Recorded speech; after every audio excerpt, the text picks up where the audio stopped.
Hey everyone, we are welcoming to the show today DJ Richie Skye.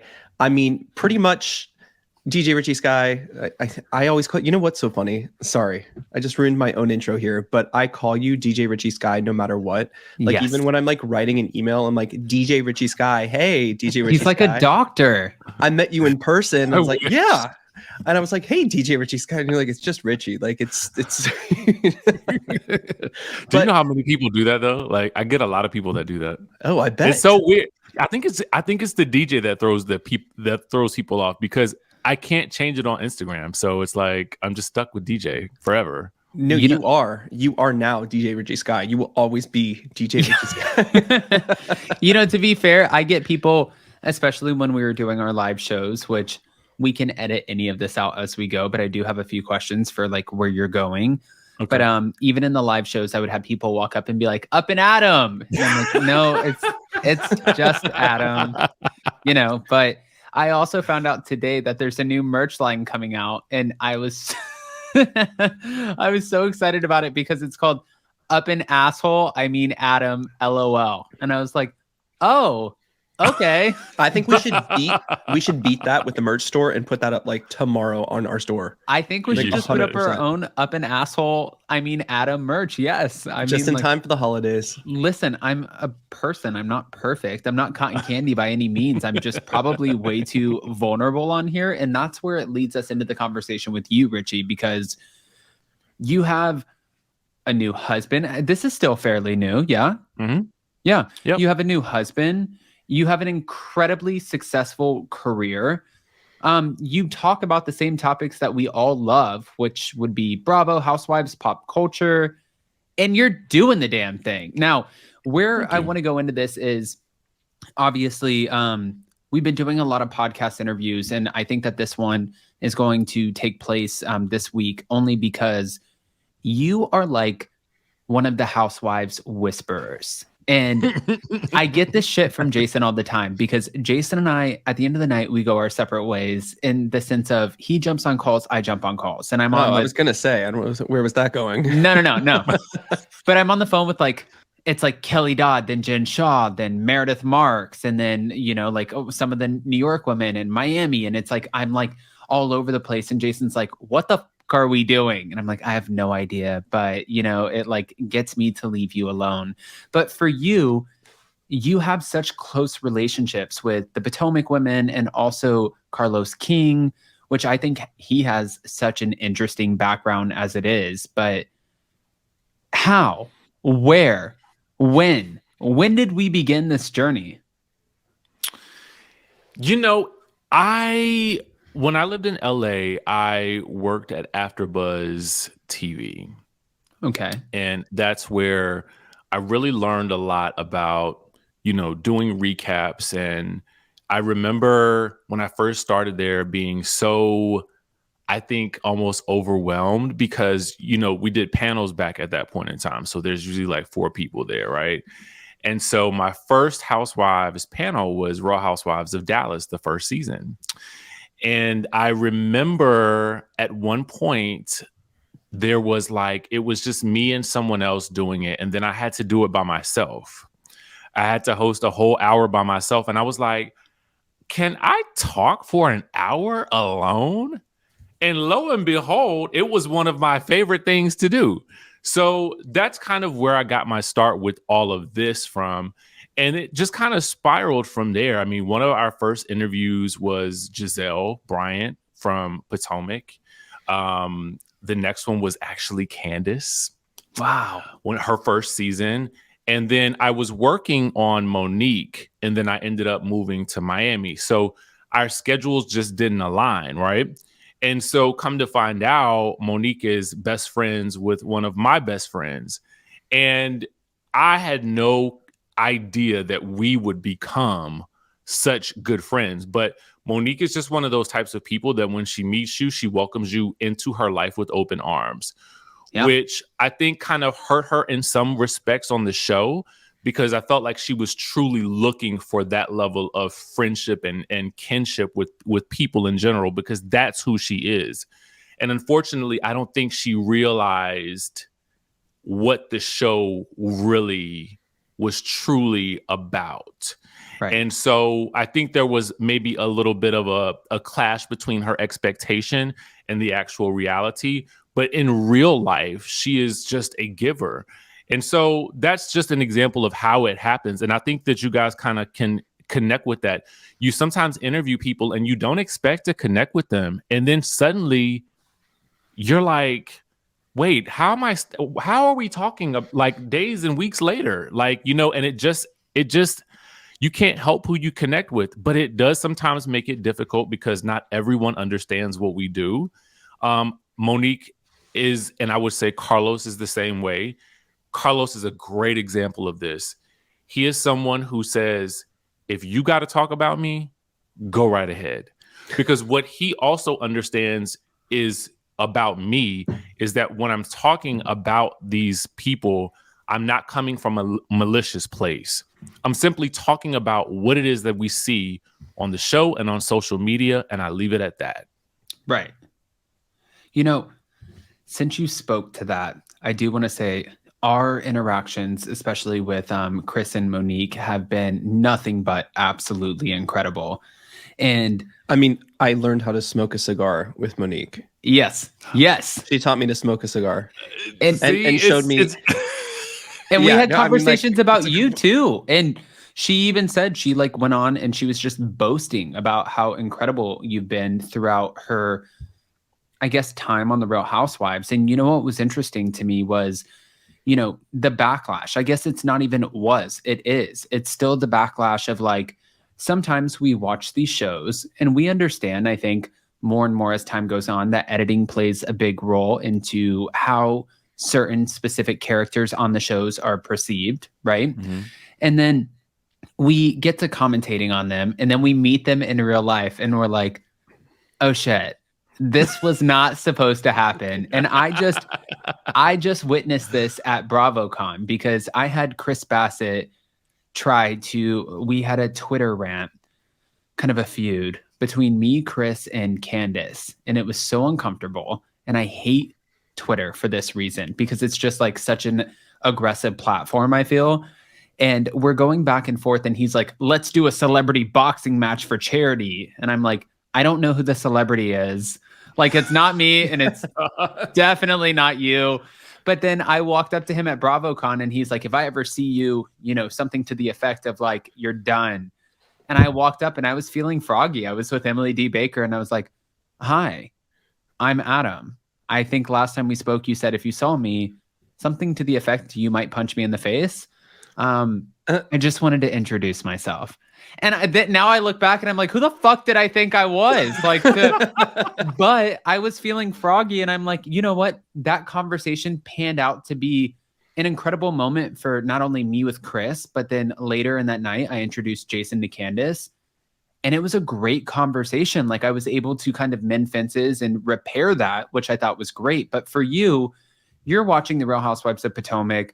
Your YouTube channel is just super successful and your recaps are incredible.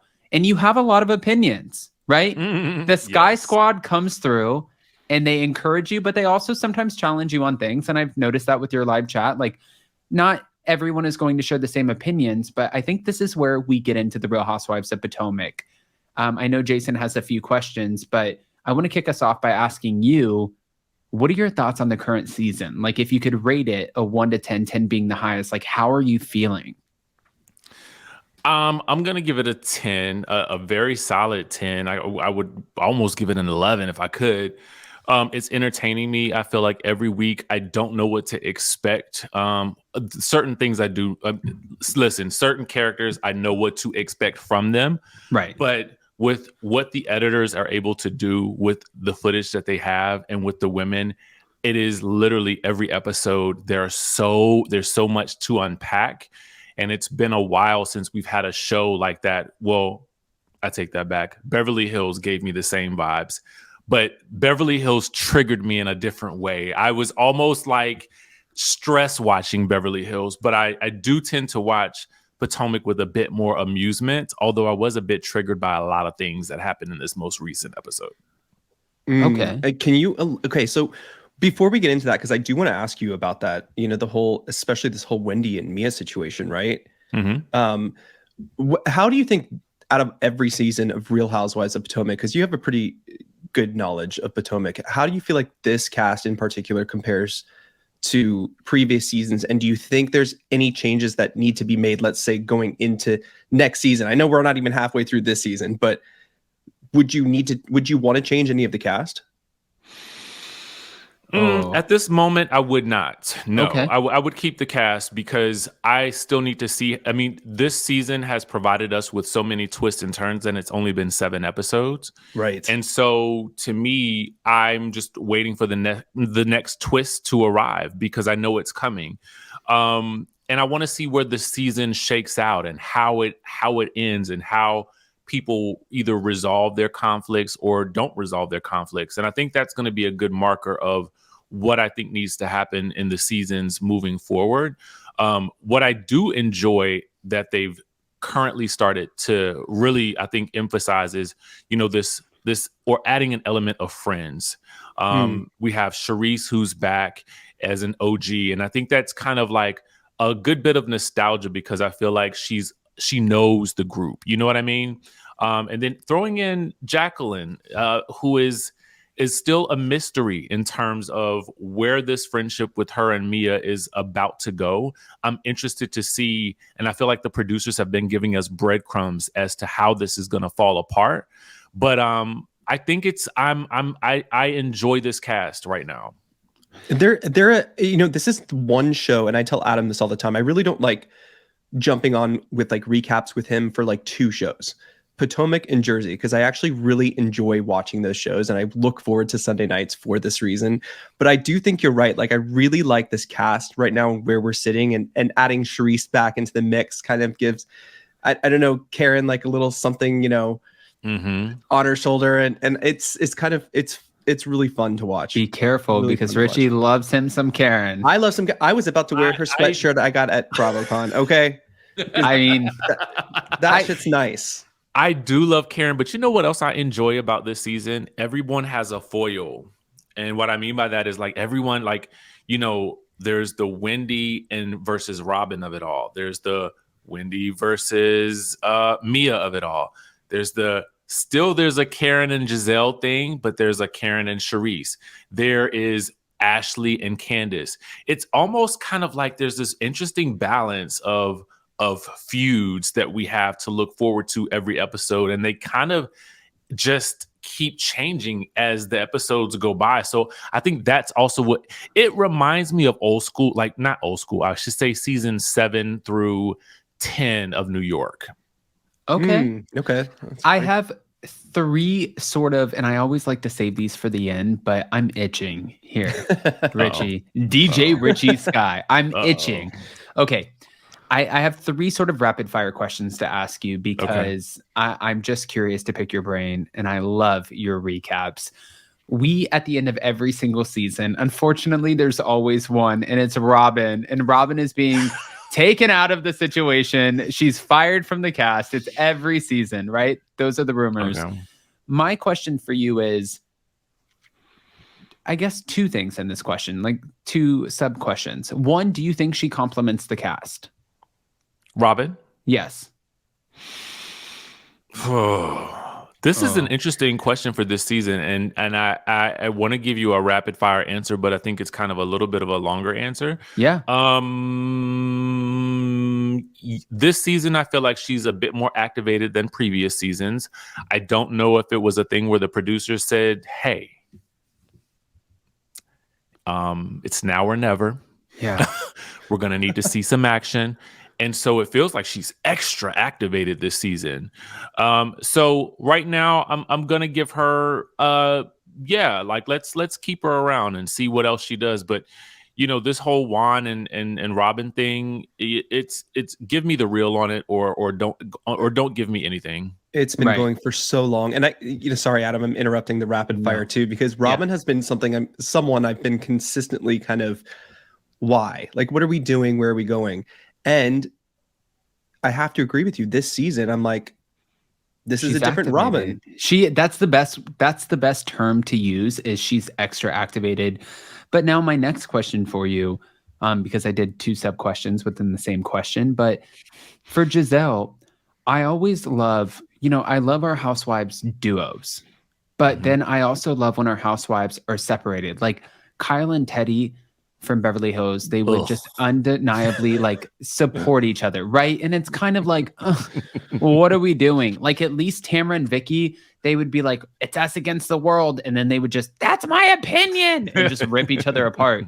But then I see Giselle and I'm like, Giselle, sometimes I personally feel that you don't necessarily have to put yourself in the mix because you have that fallback person who is Robin that will always have your back. And I would love to see her stand alone.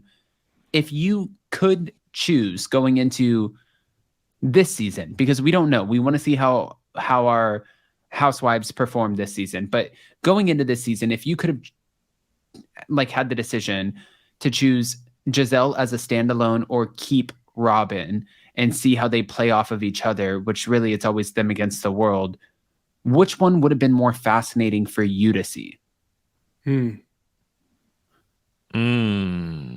That's a really good question. To be honest with you, I almost feel like we've somewhat had that a little bit, right? Because when the whole Chris Bassett thing came about, you have Giselle telling us one story and Robin is not buying it. Right. And Robin heard about this from the beginning. So I appreciated that Robin stood her ground and stood firm in what she believed, at least initially. But I think what happens with Robin over time is that at some point she tends to just simply acquiesce to whatever Giselle says or does. So to me, I think the more fascinating character is Giselle, but I do think the more aggressive character is Robin. Wow. Okay. And then my next, I mean, that was a great answer. I feel like we still have to kind of like, guys, I understand this is like we're at one of those early. No, it's like we're at one of those fucking theme parks like Animal Kingdom or some shit, and we're like going through the sand trying to find dinosaur bones with that answer, and I get that. But I think it was a very well worded answer. And now my next question for you is, Charisse and Mia, you're shady as hell, but Charisse with the eyelashes hanging down low and whatever, not giving a shit. That was hilarious. It was so funny. We know that you and Karen have a great relationship, so I don't want to hinder anything like that. However, some would say that Karen wasn't so excited about the fact that Charisse was coming in because she potentially could have some knowledge on something that wasn't necessarily in Karen's favor, like blue eyes. However, in my mind, I'm looking at this from both perspectives. I love to play devil's advocate, and I'm like, no, if I write somebody off and all of a sudden you're now knocking on my door or giving me a phone call, because you're filming, it feels very opportunistic, right? As opposed to I'm trying to run from you in my truth and I don't want that out there. So I'm like hiding, which is what Giselle is alluding to. What do you think the real disconnect is between Charisse and Karen? Well, two things. The first thing is, let me just use you guys as an example. Yeah. If I knew that you guys knew something about me and I didn't want it out, I'm not running from you.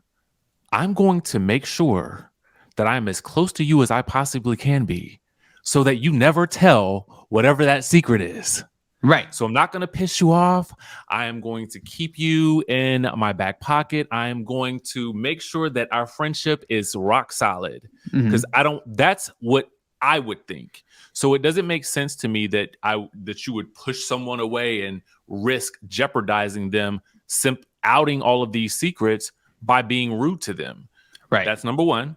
And so number two, I think that Karen, based on the previews for this season and some things that Karen has alluded to in some of she has a YouTube page. I don't know if people know that, but I think that there is something to do with something that Charisse has done that we have not heard from Karen just yet.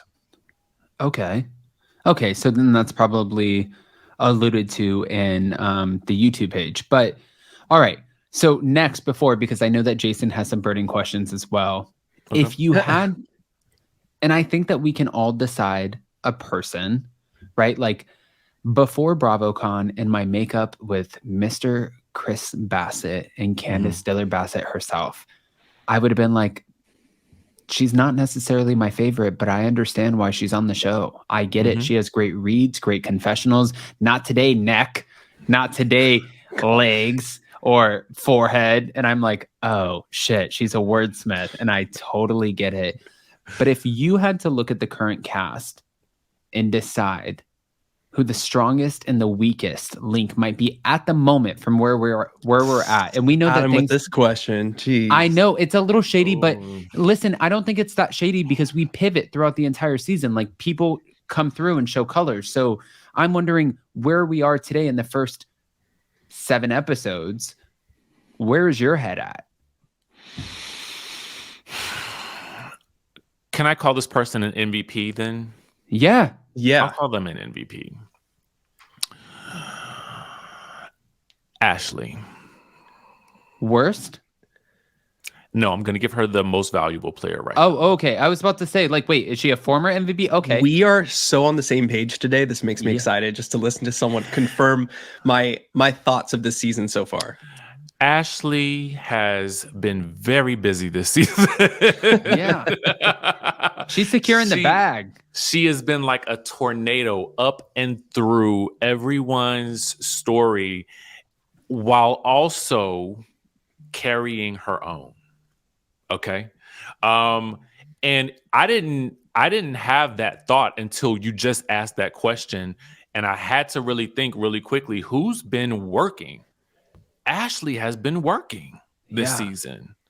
And maybe it was because in the previous season, she was expecting. So we didn't get as much of that old Ashley. But Ashley is back. Yes. To be fair, to chime into what you're saying really quick, that's why I really enjoyed Eva Marcel on Real Housewives Ultimate Girls Trip, because I was like, on your time, like within your time on the show, you were always pregnant. That was a different Eva. That was the Eva that I wanted. Yes. And that I felt like was always there, but we just never got. But she was like, I'm pregnant, fuck off. Like, and yeah, I mean, that was a fact of life. I mean, and so to be honest with you, I feel like looking back, I was against it at the time, but I feel like she might deserve another season, but I don't think she's into that world anymore. Right. Well, that's true. But hold on, we're not letting you off the line there, okay. DJ Richie Skye. Richie Skye. We have the cast member who's not giving it all to you. Not necessarily, guys, we never want anyone to be fired. That's not what we're asking for. But the person who is in the first few episodes performing the least, which, mind you, I said this at the beginning of this question, that could always change. The housewives are full of twists and turns. It happens every day, or technically every week. The person that's giving us the least, this is going to surprise you. So, oh, no. Right now, Karen. I mean, listen, I can see that though. I don't think this is going to be the entirety of the season. No, I don't think it's going to be the entirety of the season. And here's why I say that. She's been the most neutral party thus far. Mm-hmm. As I watch the show, I often feel like she's on her own show. Because if when you go back through the season, and I said it a couple of times, I feel like Karen's on a different show. Like, where is she in the mix with all of this? And I think it's also because, and I'm saying this because we don't know what her beef is with Charisse yet. We don't know what that issue is. And I'm looking forward to seeing Karen get activated. And I think it's also, too, because she's coming off of doing her own separate show. So in terms of it being who's giving us the least, I would say Karen, but I don't think she's the weakest person. I just think that if you're looking at who's given us the least this season, I have to give you my honest, objective opinion, and it would be Karen. I think we're going to get more, but for right now, I think she's playing the middle ground. Okay. And then, to be fair too, I was going to ask you, but I think you answered this. I think that when a housewife, like Candy Burris. I'm thinking about housewives who have gotten their own shows, like Candy Burris, LVP, Portia Williams, and then sort of, I believe it was 2 episodes with Karen Huger. I think that might give you a different level of confidence in the way that you navigate. And I think it might kind of make you feel like you're secure and set apart, but you're never secure in the housewives world. Never. But I think that's why Charisse is there. And listen, like you said, this word activate, I'm thinking about Andy Cohen. Watch what happens live. Whenever you see this word, take a drink. And I'm like, activate. That's that bitch. That's the word. But for me, going into it too, I'm wondering, from your point of view, have you ever seen a friend of on the Real Housewives of Potomac that you really thought in your mind wholeheartedly, what the fuck? Why did we not make her a Real Housewife? Or no? This is difficult because I feel like I know of so many women that have kind of been on the peripheral of the show that almost got casted, didn't get casted. I think if I were to give anyone that opportunity, I would love to say I would want to bring back Katie, because I think there is a wild card factor there. But I would then actually choose a Scala, and I'm going to tell you why. I do think that had Escala been there last night for the episode that just aired, and this was my statement in my own review, I think that someone should have gotten Wendy out of there. I agree. I mean, everyone kind of just, yeah. Sorry. I love this. No, and here's the thing. Adam, Jason, either one of y'all, if we're at dinner, someone throws a drink at you, I'm getting you out of the restaurant. I'm taking you out because of this simple fact right here. The moment you react, it's going to be everywhere. Yep. So I'm not going to allow you to risk your reputation or any of that for the sake of television. Right. Now, if you decide to go back in there after I got you out, that will be on you. That's going to be on you. But my first thought is, let me get you out of here, because it would also defuse the situation, right? Right. There was no one there diffusing the situation on either end really. I mean, when you think about it, because in order to diffuse it, you've got to separate these two for the rest of the night. I mean, and so I feel like face, I was like, I'm sitting here. I'm sitting here watching it too, and I'm thinking the same thing, because if you threw a drink at me, like it's over. And then you saw a lot of stuff on Twitter, or I went through Twitter this morning, which I hate doing. I hate Twitter so much, but I went through Twitter. Stay away from there. It's awful. It's it really is awful. But I'm going through Twitter, and it's like, well, Wendy's antagonizing her, and I'm like, okay, if you threw a drink at me, that probably would have been the least I would have done. So I have to give props to Wendy. But then we have, Robin sitting there just recording everything and putting that in her face. And I thought that was antagonistic. Can I tell you, that was the most disgusting thing I feel like I've ever seen. She is now a blogger. It's 100%. She's moved on. It goes beyond that. You know what it feels like to me? Because there's already cameras there. So why are you recording? But right. Beyond that, it reminds me of those people that take videos of fights in the mall and they're just going to reshare it to their own social media. It's not like you're handing it over to the police as evidence. You know what I'm saying? Which could be a different thing, right? You are using, like, it's very voyeuristic of something that should not be, I don't know, escalated. And right. Then to add fire to that, she's telling Wendy either fight or don't fight while holding a camera. It's so high school, and I cannot believe a grown adult is instigating an altercation this way when 2 years ago she and Church Lady were above it all? I mean, to be fair, I don't know. And this is something I want to ask you. This is something that I deal with. I'm literally dealing with it right now, where I've had people and friends, and it really helps me weed out. I have a tight circle of people that I deal with, or F with, if I wanted to be like millennial about it. But I have a tight circle that I deal with. And I was speaking to a friend, or with a friend, a couple months ago, and we were having a conversation. And the first thing that they did was held their phone up, and they said, "I'm recording this so I can reference it tomorrow." And I said, I'm done. I'm not communicating with you. You're not going to sit here and record me. I don't like that. I feel like the whole purpose of recording me is to use that footage and weaponize it against me. And that's not something, like, I am not going to encourage it. I'm not going to partake in it. And I'm not going to, like, you're crazy. There's no fucking way. Yeah.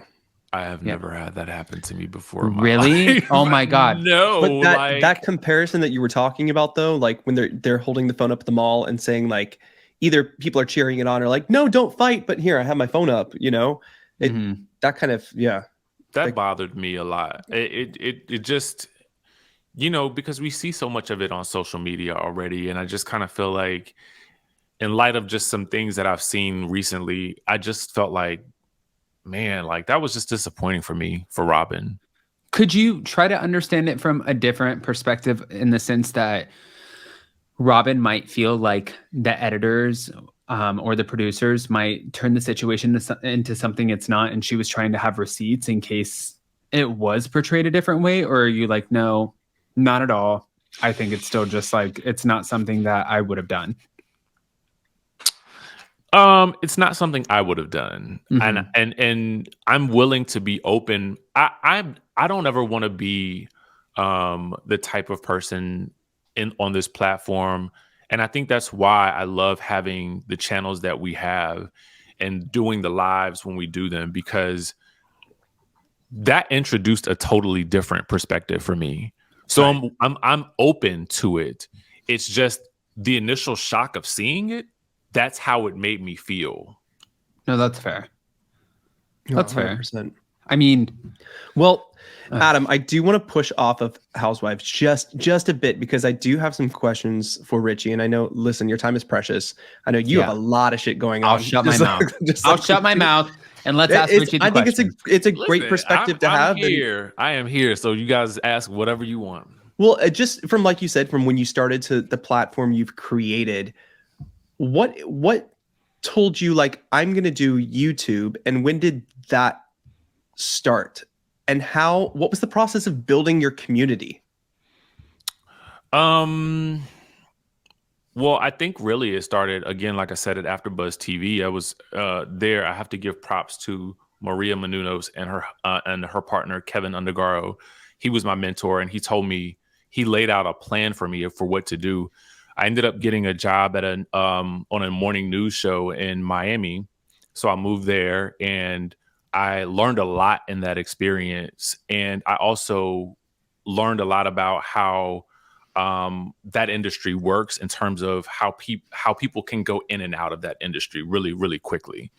And so the show moved to Orlando, and they didn't tell me or my co-host until the last day. My co-host, oddly enough, was Anna Kinkosis from the Real Housewives of Miami, season 2. Oh, yeah. So we were just kind of looking at each other like, oh, wait, did this just happen to us?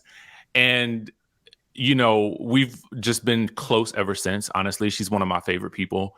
But I had Funky Dineva on the show to reference, you know, just to talk some hot topics at one point.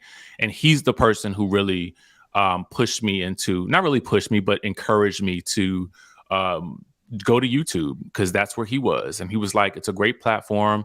And I first started with kind of like doing some blogs about the behind the scenes of working at a news studio. And then I said, okay, well, let me talk about something I'm actually interested in, which is what I was talking about at AfterBuzz TV and what I sometimes talked about, on the morning show, which was Housewives. Right. And so literally the first one or two videos I had, it was like maybe the second video, I think, it went viral. It was a 9-minute video, worst video I've ever done. I did it. I was literally in a rush, and I did it on my phone, and I just uploaded it and went out to dinner. And then I looked at the numbers, and I was like, oh shit. Okay. Oh, wow. Okay. Maybe I need to do this from my phone more often. Did you think that? Honestly, it was just at that moment, I just knew that I had a love for Housewives. I'd been doing it for a long time. They luckily they allowed me to talk about it on the morning show. So I just felt like I was just continuing doing what I was always doing. And I was doing the thing that brought me joy. And I think I just doubled down at that point. I said, okay, I'm going to just continue to do this. And as I grew into it, I learned a lot of lessons about how to do it. I feel like the right way for me. Yeah. Okay. So on the opposite spectrum of this, what are some, because I'm always interested, when other content creators have stories about different obstacles and things they've had to overcome, what have some of those hurdles been in let's say building a community and in managing because people think like what we do is just for fun, right? This is just like a hobby. It's fun, but it is a lot of work, especially to pump out the amount of content that I think we all do. What have been some of the hurdles that you've had to overcome, and how have you been able to kind of get past that? One of the first things that I think that Q, aka Funky Dundiva, told me was avoid drama. And so that was that was one of the first things, because here's the thing. He was like, I had a situation where there was another creator when I remember when I first started, someone sent me something. Actually, a couple of people sent me something that this person said about me. And I remember being just so heartbroken, because in my mind, I'm thinking to myself, when I worked in the news, like I had someone there who I felt like was trying to sabotage me. And so I knew in whatever else I did, I would never be that type of person. Right. So when I saw that people were sending me this, I literally went to Q, Funky Dundiva, as most people know him. And I said, what do I do? And he was like, don't respond to that. He was like, at the end of the day, you focus on your focus. And that's it. And that's all I've ever done. From that point forward, I said, it doesn't matter to me if there's another creator that doesn't like what I'm doing or saying. That's their business. They're entitled to their opinion. Right. But my focus is Housewives. And so I'm going to keep it on that. I think that's been a hurdle. Lately, the hurdle has been, as I'm sure you guys may have experienced this too, the more you get into this and the more you get to know housewives or producers or anything like that, when a story comes up about them and you have to talk about them, walking the fine line of giving an honest, feedback or criticism about the situation, while also still hoping that you can maintain that relationship. And for me, it's not trying to maintain a relationship because it gains me access to something. It is maintaining the relationship because I care about people. Right. 100%. This could all, you know what I'm saying? Like, I could walk away from YouTube or content creation, but you don't walk away from people. Right.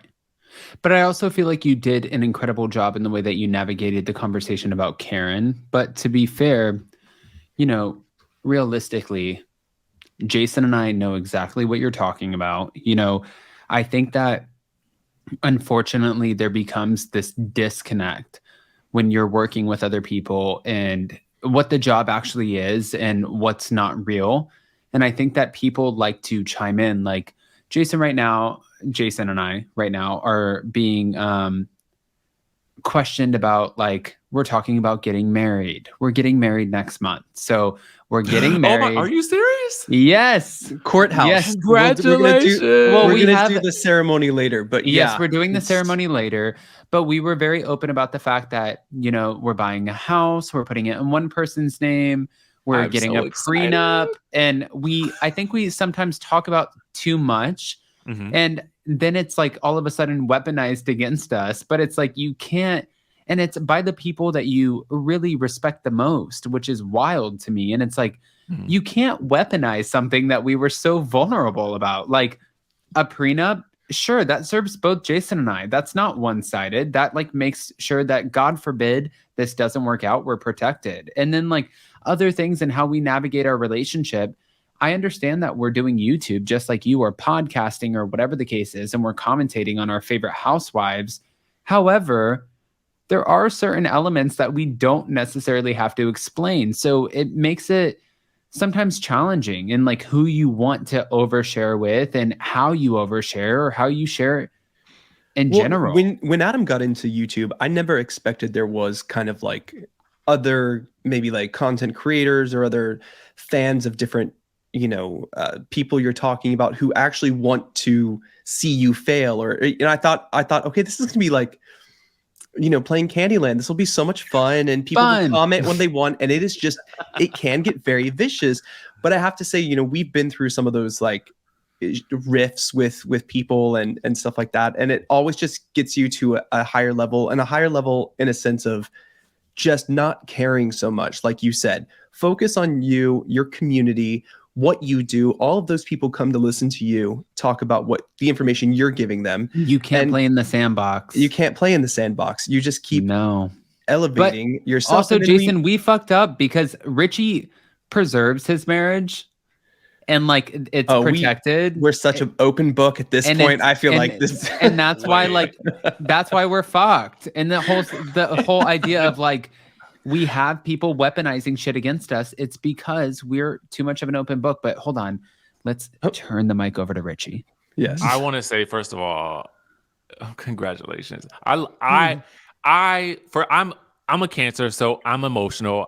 Me too. Love, and Adam. I love the fact that you guys are able to share that, because for as much criticism as you may get for a certain thing, there, I am sure, is an equal amount of love that you get as well. Absolutely. And so I always look at it like this. When I see a negative comment, it just, sometimes you just want to respond, and you could cut that person. But then I think about all the people that I never got a chance to respond to that said something amazing.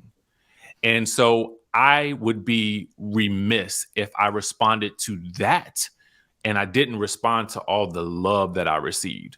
So for me, I hope that you guys can take that as well, because what you're doing is awesome. And there's nothing wrong with sharing how you guys maneuver, because it will encourage someone else in their own relationship to maybe even be more open and to work through some of these things that you guys are able to be transparent and work through. And the cool thing is you choose what you share, and they don't know the ins and outs. They only know what you give them. Right. So I just feel like don't change a thing. I love that you guys work together. I think it's amazing. And to have a partnership where you guys can share a certain space and still be individuals, I think is amazing.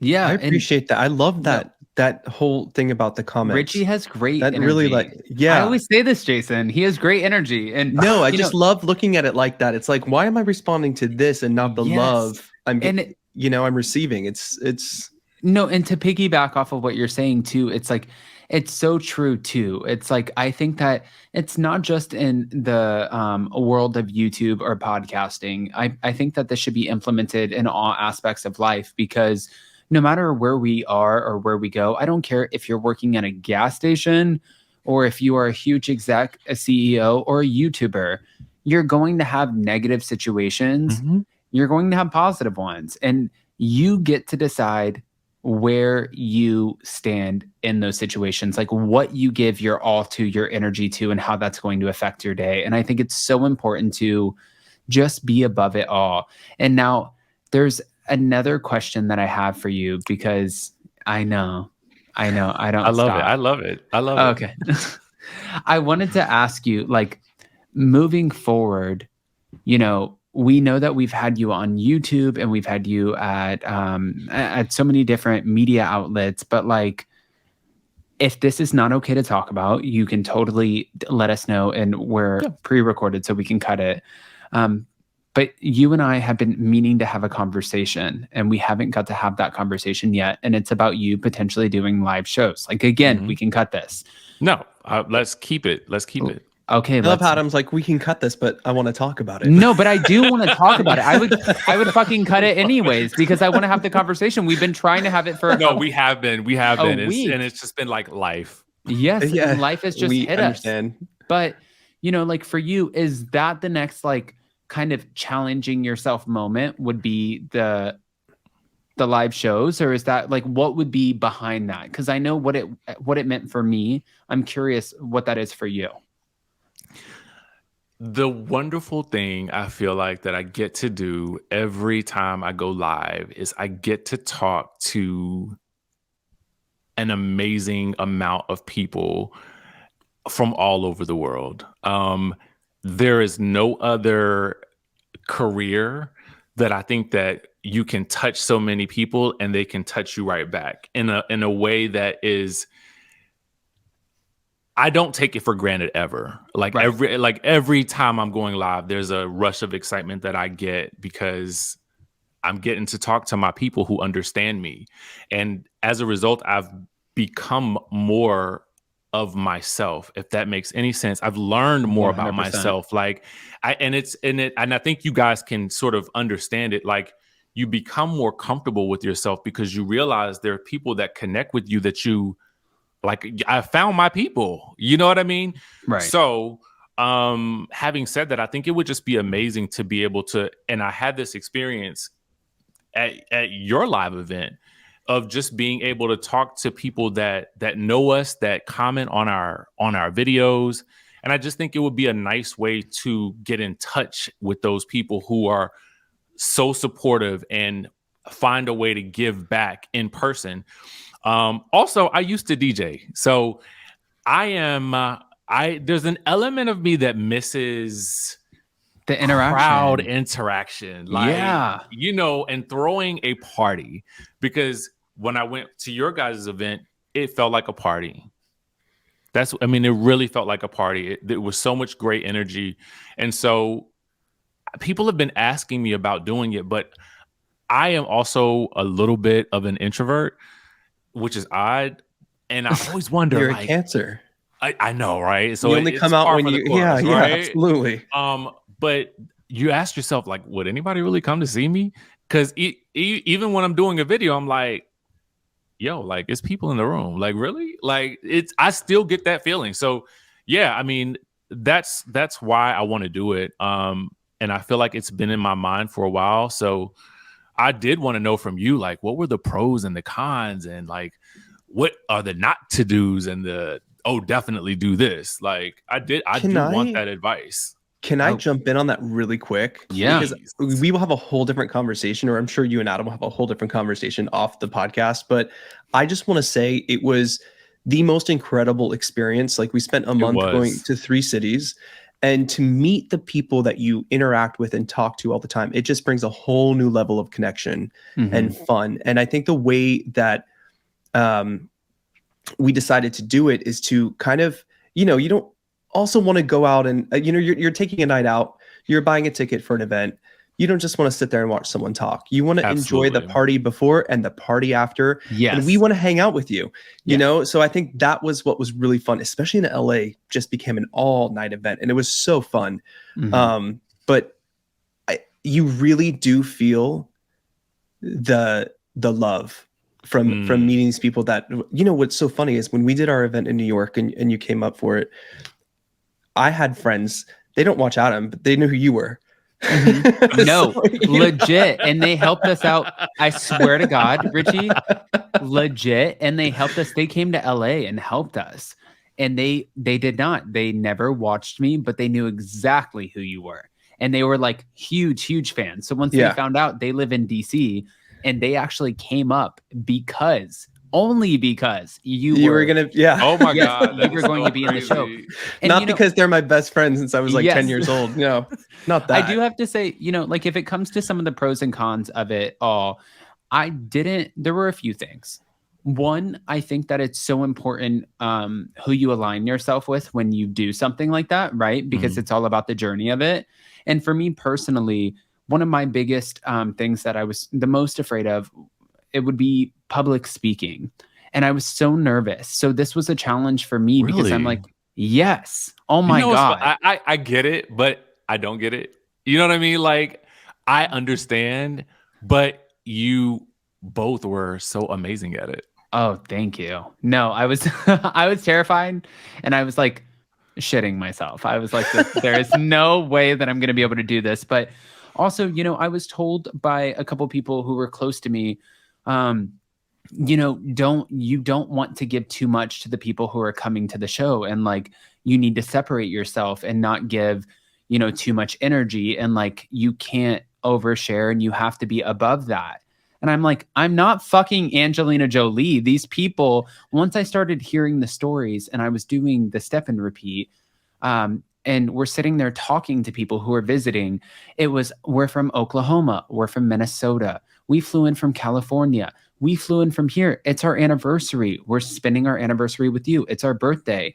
And all of those moments touched me to where I was like, I don't give a shit if you think or whatever in your mind, for like some people who thought that like you shouldn't, over interact with the subscribers or the guest or the community that you built. In my mind, I was like, guys, it's game on. Let's play. Before party, during the show, after party, where are we getting drinks after? I just thought it was such an amazing way to connect with the community that we built together, because I'm literally selling them short if I say I built this community on my own. This was a group effort. And this is, to me, like, now you have the Skye Squad. My community calls themselves the Addams family. And it's just that. It's like a family. So I'm like, let's fucking do it. There's 40 of us. We need to find a restaurant. I'll call around. Let's go grab drinks. Like, let's go play. And I love that about them, because like you said, when people watch or listen to your shows or episodes or videos, or are they going to show up for a DJ set or something like that? Like, it kind of still throws you back. But when I have people telling me that they're spending their birthdays, their anniversaries, or flying in, I'm like, it's amazing. It's amazing. And I'm so grateful. And I just like, if you're flying in, let's make it worth it and let's play, So. Man, that DJ set at the end of the night sounds really hot, though. Yes. That would be really fucking cool. I gotta tell you guys, also, Margaret Josephs was a sweetheart. Yes. Yeah. Well, number one, I had no idea she'd even know who I was. But just to have like just a quick like conversation. She was so intimate, so personable. And when you meet people and they don't have to be like that, it just, you remember it. You remember you guys those were things. off to the side for a minute, right? Yeah. Like we were just talking, and I'm not a picture taker or anything like that. I don't even know if I think one of maybe somebody that was with her got a picture of us, but it was just an in the moment type of situation that I'm like, I'm talking to Margaret Josephs and she's absolutely amazing. Yeah. And those were the memories that I left with. So I can only imagine with the people who came to all of the shows, or at least, or just sat in the audience, what they felt. And I want to be able to give that feeling. And I also want to say this. I think something that you guys did is a testament, and something you said earlier. And the reason why I never can understand conflict with other creators, and I would, if someone even said something negative about another creator in my live chat, I'm going to block them. Right. Because of this right here. You said someone that did not even watch your channel that watched me came to the show. Mm-hmm. That tells us that there is enough space on this platform for everyone, because you can fall in love with one creator, you can fall in love with another and get something completely different. And I know for myself, the things that I watch, I'm a Marvel geek. So I'm watching movie news when I'm watching everybody. Okay. Like I have like 16 channels that I'm watching.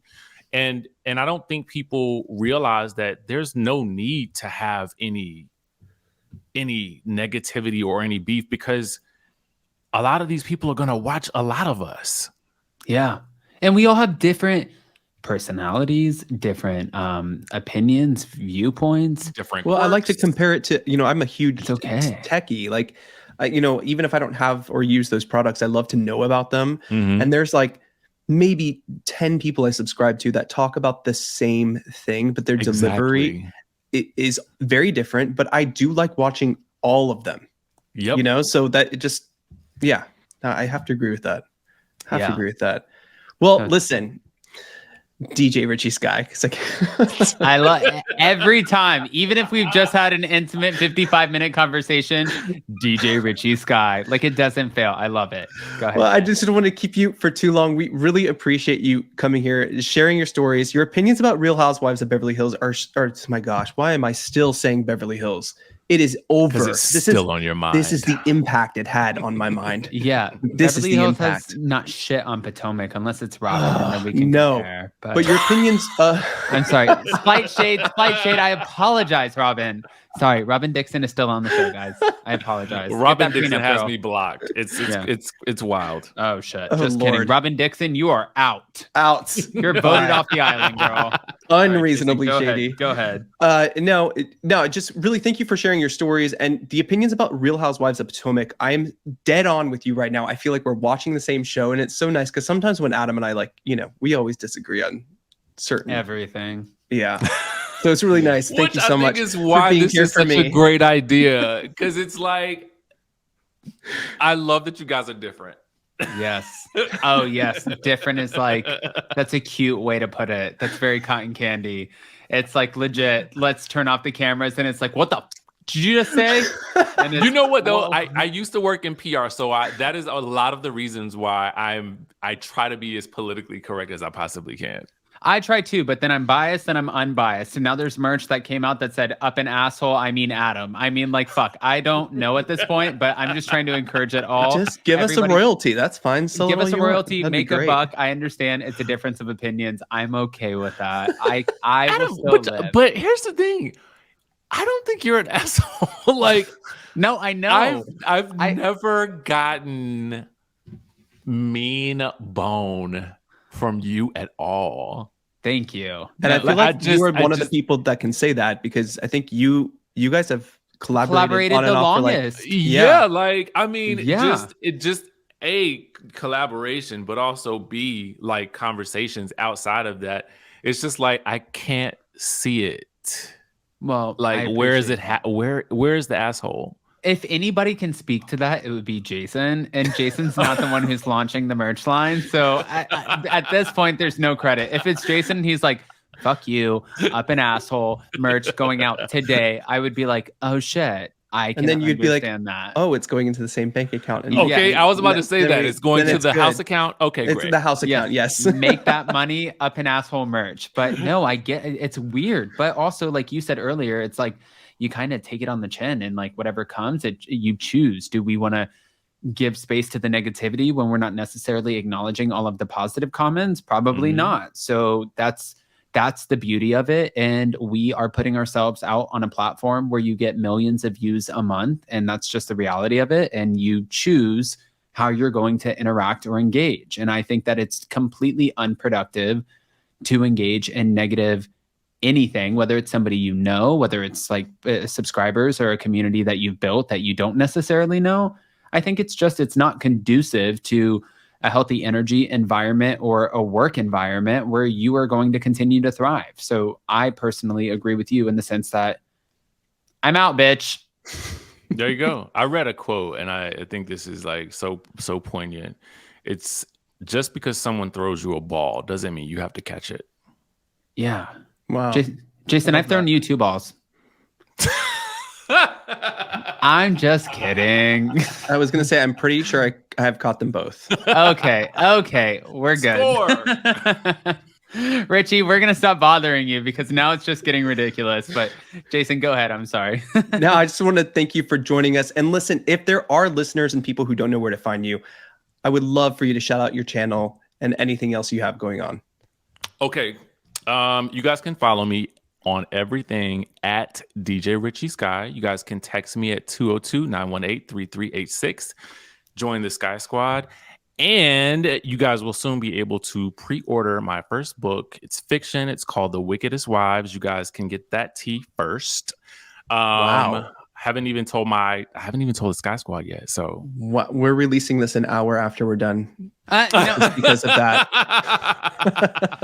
Jason, you're shady as hell. It'll be up for pre-order probably within the next couple of weeks. But yeah, nice. I'm super excited about that. That's amazing. It's Housewives meets Scandal meets Bridgerton.